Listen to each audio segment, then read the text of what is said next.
வாழ்க வையகம், வாழ்க வையகம், வாழ்க வளமுடன். அருள் தந்தை வேதாத்ரி மகரிஷி அவர்களின் நாள் ஒரு நற்சிந்தனை. ஏப்ரல் 17. தலைப்பு: உவமையின் எல்லை. உவமையினால் உண்மை பொருளை உணர முடியுமா என்றால் உணர முடியாது. உவமையினால் பொருளின் அருகில் போகலாம், ஆனால் அதை உணர முடியாது. அதனால்தான் வேதங்களையெல்லாம் உபனிஷத்துக்களாக மாற்றியபோது உபனிஷத்து என்ற பெயர் வந்தது. உபனிஷத்து என்றால் மிக அருகில் கொண்டு போய் வைப்பது என்பதுதான். சேர்த்து விடுவதே தவிர அதுவே உணர்த்திவிட முடியாது. ஒரு உதாரணம் சொல்ல வேண்டுமானால், இனிப்பு என்பது எப்படி இருக்கிறது என்ற கேள்வியை போட்டுக்கொள்வோம். இனிப்பு என்றால் சர்க்கரை போல் இருக்கும். சர்க்கரை எப்படி இருக்கிறது? கொய்யாப்பழம் மாதிரி இருக்கிறது.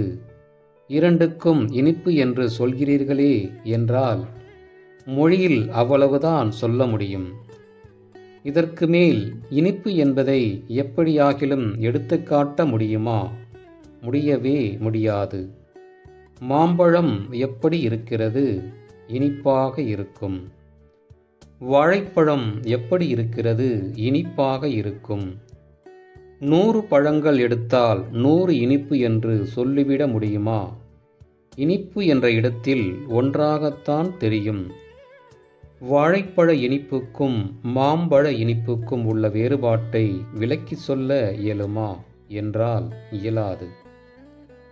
அதையெல்லாம் அவரவர்கள் அனுபவித்து உணர்ந்த பிறகுதான் வாழைப்பழத்தைப் போல இருக்கும் என்று சொன்னால் அதை ஒத்துக்கொள்ள இயலும். ஆனால் அந்த இறைநிலையானது ஒன்றே ஒன்றுதானே இருக்கிறது. அந்த ஒன்றே ஒன்றுக்கு எதனை ஓமை காட்டுவது? ஓமை காட்ட முடியாது. ஆகையினால் இவனே அதுவாகி அந்த நிலை அடைந்த அனுபவத்தில் உணர்ந்து கொள்ள வேண்டியதுதான். அருள் தந்தை அவர்கள் வாழ்க வளமுடன்.